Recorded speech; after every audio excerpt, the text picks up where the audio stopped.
Prosseguindo no estudo do profeta Jeremias, item 39 do nosso livro, o assassinato de Gedalias.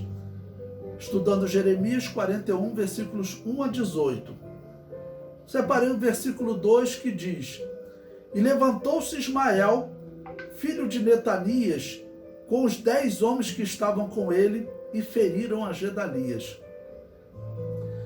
Gedalias seguiu as palavras de Jeremias, que aconselhava o povo a servir a Babilônia e não se rebelar, como está em Jeremias, em 2 Reis 25, versículo 22 a 25, o que causou a sua morte. Infelizmente, o povo que seria a bênção para todas as nações vivia de revoltados e assassinatos. Bom, e quem é que vai matar Gedalias? Vamos identificar esse Ismael, filho de Netanias. Quem era esse nome, né? Netanias era um dos príncipes de Judá, né, da família real.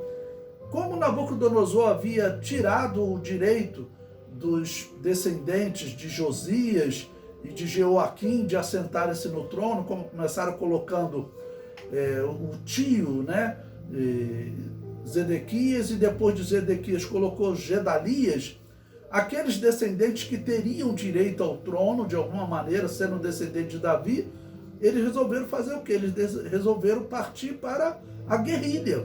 É isso que está acontecendo em Israel, né? Então vamos abrir em 2 Reis, capítulo 25, do versículo 23 até o 25.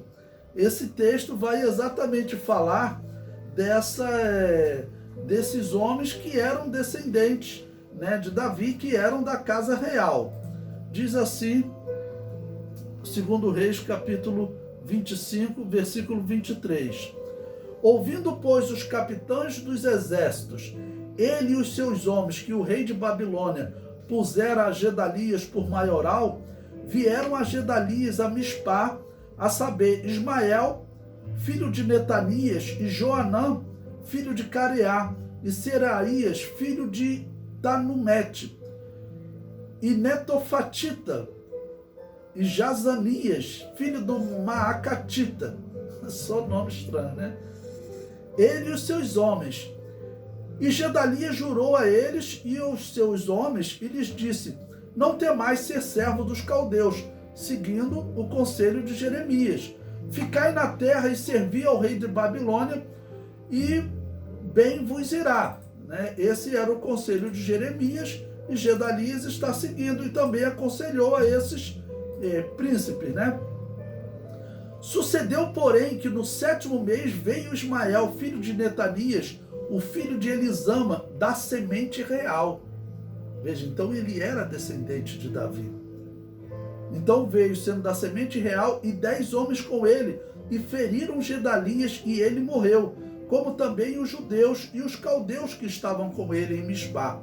Né? Ou seja, o homem que havia sido colocado como governador pelos babilônios, ele é assassinado pelos príncipes.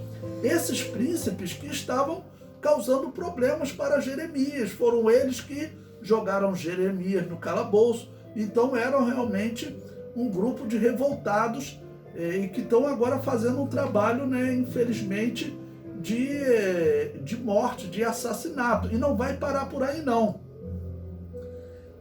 Essa era uma atitude tão absurda diante da grave situação que não fazia sentido agora eles matarem o governador, vai piorar a situação, né? Em Jeremias 40, versículo 16, diz que Gedalias havia sido avisado, né, que eles iriam tentar assassiná-lo, mas Gedalias nem acreditou. Veja Gedalias 40, versículo 16. Mas disse Gedalias, filho de Aicão, e Joanã, filho de Careá: Não faças tal coisas, por que falas falsamente contra Ismael? Por quê? Porque vieram avisar ele que Ismael iria tentar matá-lo. E como Ismael era da família dos príncipes, ele falou: por que ele faria isso? Mas infelizmente essa aberração aconteceu e vai piorar. Por quê? Vamos ler agora o versículo 5 do capítulo 41, que diz o seguinte: depois que Ismael mata Gedalias, né, estão vindo alguns israelitas para lamentar a destruição, né, de Jerusalém, tudo. Israelitas que viviam fora da cidade, tudo, ou que fugiram. Quando o imperador Nabucodonosor foi embora, eles vieram lamentar.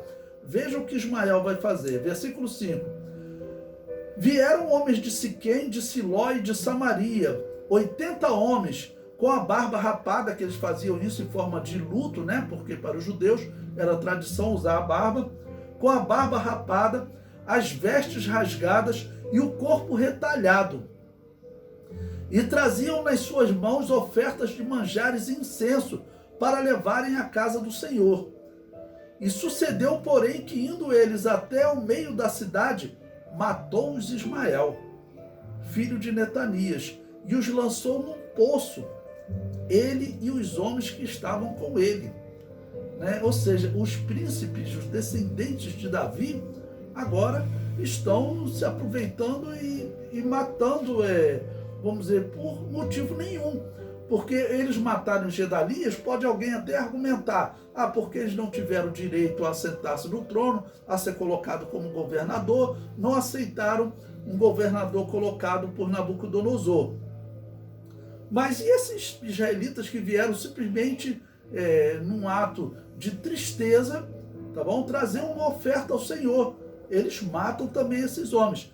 E para piorar a situação, vamos continuar lendo Jeremias 41, agora o versículo 10, eles vão escravizar alguns do povo. Né? Veja, Jeremias 41, versículo 10. Ismael levou cativo a todo o resto do povo que estava em Mispá, as filhas do rei e todo o povo que ficara em Mispá, que Nebuzaradã, capitão da guarda, havia confiado a Gedalias. Nebuzaradã era um babilônio. Havia confiado a Gedalias, filho de Aicão. Levou os cativos Ismael, filho de Netanias, e foi-se para passar aos filhos de Amon. Por quê? Porque alguns soldados israelitas que escaparam foram fazer guerra a esses príncipes, né, e conseguiram até livrar alguns das mãos deles.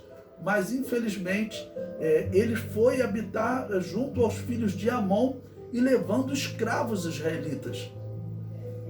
Então, pensar como é lastimável a situação de Israel.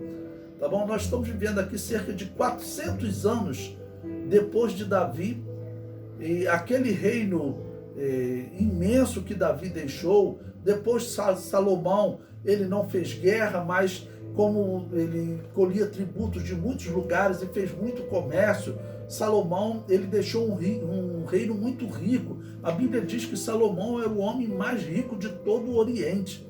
Existe hipótese de que Salomão enviou navegadores até o Brasil, porque os fenícios que faziam comércio com Salomão, existe hipótese de que eles estiveram aqui no Brasil. Aqui no Rio de Janeiro, existem umas inscrições na Pedra da Gávea, que alguns especialistas dizem que são inscrições fenícias, e realmente quem olha para as inscrições, parece inscrições fenícias. Eu estive lá, eu vi as inscrições no alto da pedra, é bem alto, e a forma como elas estão escritas de uma forma quase horizontal.